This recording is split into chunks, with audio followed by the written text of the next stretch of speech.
Hi, everybody. My name is Sid Myoka. My name is Wamboi Kuria, and I welcome you to Tipito USA, where we help you settle in the fastest and easiest way possible in the US of A. This is your one-stop shop where we cater to all your resettlement needs, whether you're coming in for the first time or you've been here for a while. We are here to support you and guide you and help you settle easy.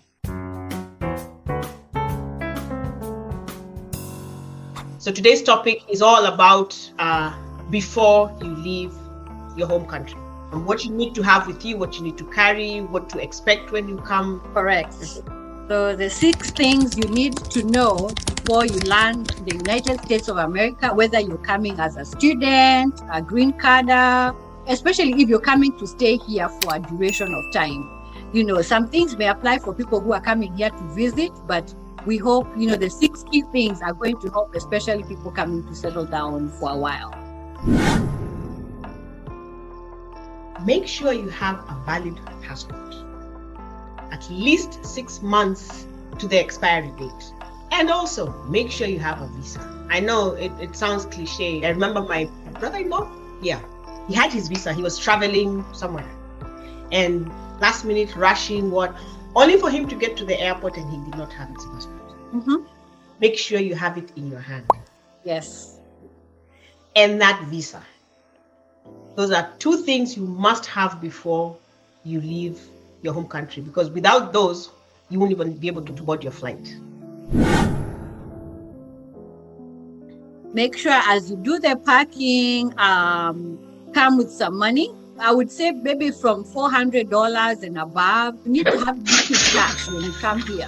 You may have some in your debit card or credit card from wherever you're coming from, but it is good to have that liquid cash, because once you arrive here, you're going to use that Uber, to take you from point 1 to B, or you may need to board a bus. There's also the tipping system.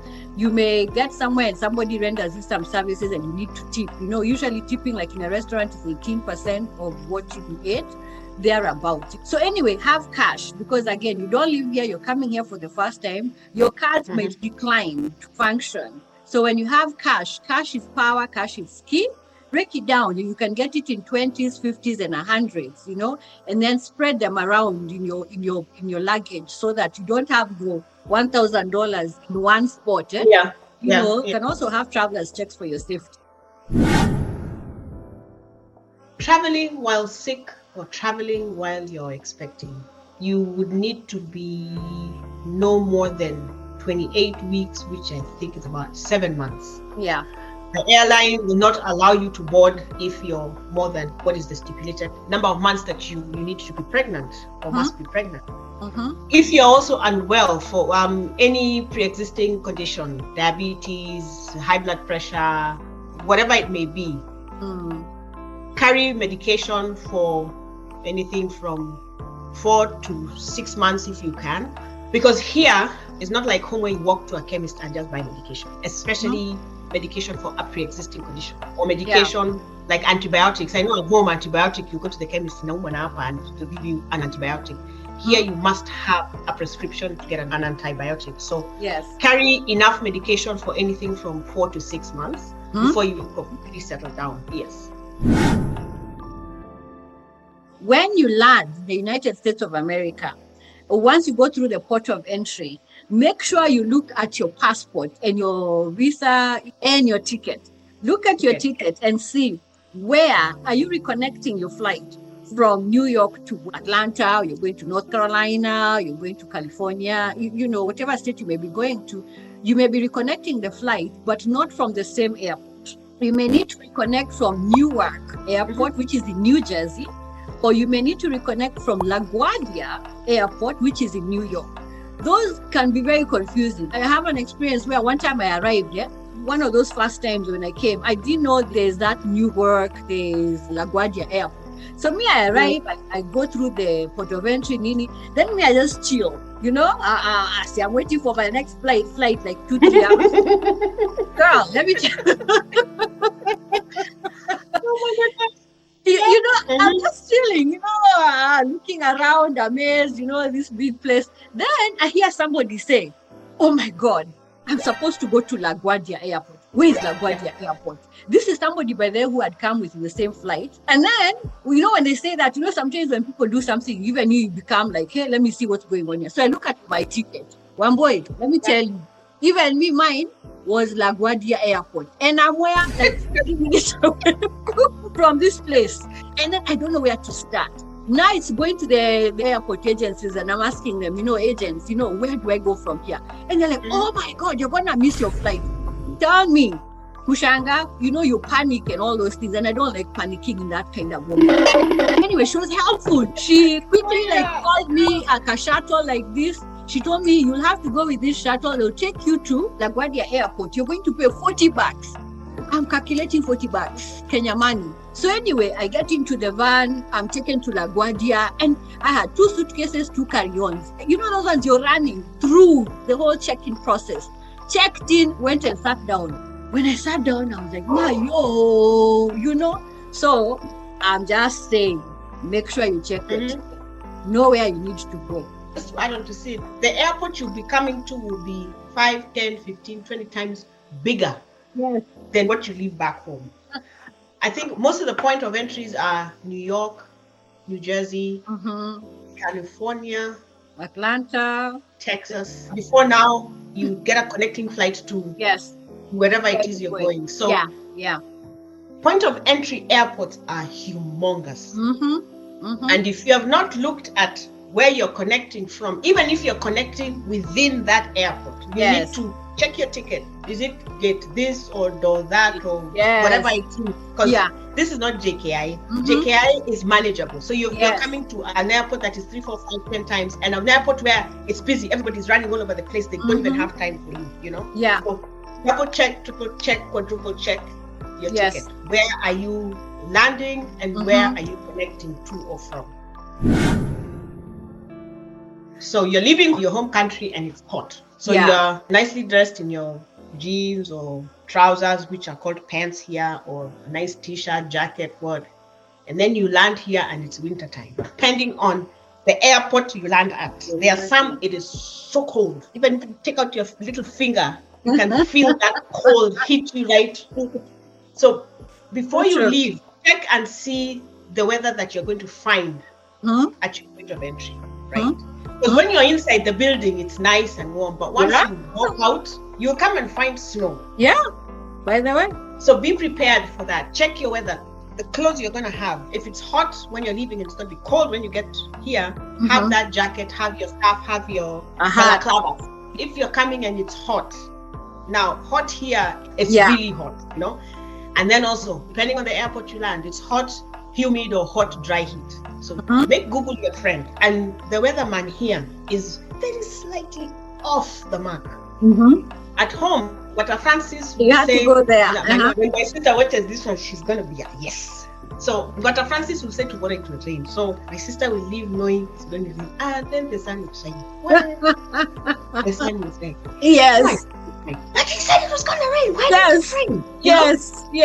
So here, fortunately, it is very rare that it is off. And when it's off by just a little bit. Are you coming to find it hot or are you coming to find it cold? Are you coming to find something called pollen? That's the worst. You come and find everything is yellow. The cars are yellow, the road is yellow, the buildings are yellow because of pollen. So your eyes will itch, you will sneeze, you will cough. There are others who it affects their skin. And those are things we don't have back home. And even if it's very little. So here, everything is yellow, literally yellow. So Google, make it your friend, look at it and see what you're coming to find at your port of entry. Make sure you pack appropriately. As Wamboi has said, know what to carry with you. They have 4 seasons here: summer, winter, autumn, spring, So when you come, you don't carry all your clothes, all your belongings. I recommend 2 suitcases with suffice and a carry-on. Carry your laptop if you have that, or your electronic devices. Carry your phone, because you will use WhatsApp on it. Once you come here, there's Wi-Fi all over the place, And it's free. And it's free. Once you're here and you settle, you can be sending money to M-Pesa in Kenya. So what I'm saying, carry your phone. It's good for your communication purposes. Carry your devices. Carry all your official documents. I don't know about the academic documents, but just carry, because again, depending on your academics and what you're trying to pursue and what you're coming here for, you may need to have your academics transcribed so that they're able to interpret what they align with here. That is if you're coming for schooling purposes or, jobs aligned with your schooling. Come with your birth certificate. Again, you said your passport, your driving license. If you are driving, you may be able to come and drive here. So get an international driving license. So, and then clothes, just carry a bit of everything. Clothes for the cold season, for the warm season. If you're coming in the summer, carry more clothes that are warm, sundresses, some light coats or camisoles, shorts and jeans. If it's cold, get a heavy coat if you have one. Can't afford, go to Gikosh, get you a nice heavy coat. And again, when you come here, the weather changes. So some of these clothes, you may not need them come 3-4 months down the road. So don't carry all your belongings. The shoes, when you come in the winter, you may need to get shoes that cover you properly. Because depending on where, again, you come to, Minnesota, those places are very cold. Wisconsin, you may need things that really cover you properly.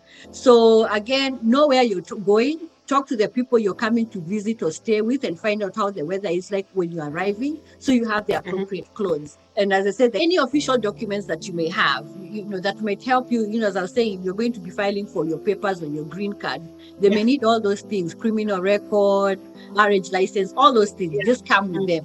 It's better to come with them than having to chase your relatives to send them to you, and then they can't find where you hid them or you put them.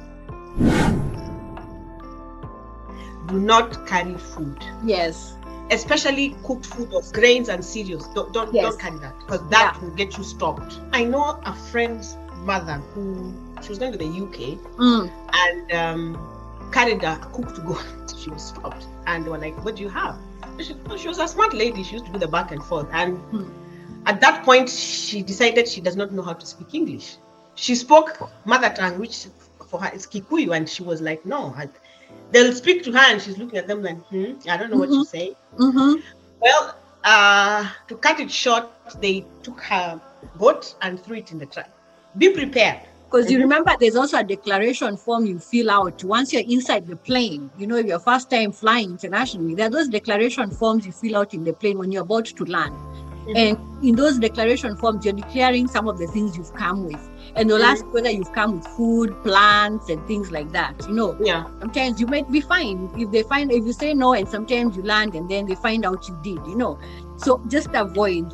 Just a funny story. There's also somebody I know who came and they had fried fish, and then I think they'd carried that to Mafuta for the fried fish. I think her kids had asked her to bring those things. You miss home food. You want those things. They can't taste the same here. They watch it, whatever. Some nice tilapia. Maze even now wishing.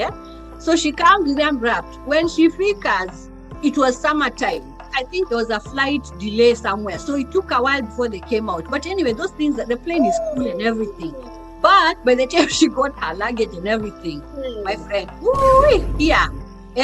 was just ding, fill up her hand. So they asked her, what are you carrying? Even guys were like, the smells were special. She had to throw away all those things, plus the oil. She couldn't believe, but she cried tears because she was like coming to see her kids for the first time, and she was bringing them the samaki and all those things. So essentially, those are the 6 things we have for you. Please like, subscribe, and share. We are offering services to people coming here to settle or coming here for the first time or who are already here. We are offering different kinds of services, and we'll be holding workshops soon, so that we can educate you and inform you of the kind of services that we have, which align with settling in the United States. So if you're interested, you can call our number or email and make a booking, so we can assist you with anything that you need that aligns with settling in the United States. We look forward to seeing you in the next episode. What to expect when you get here.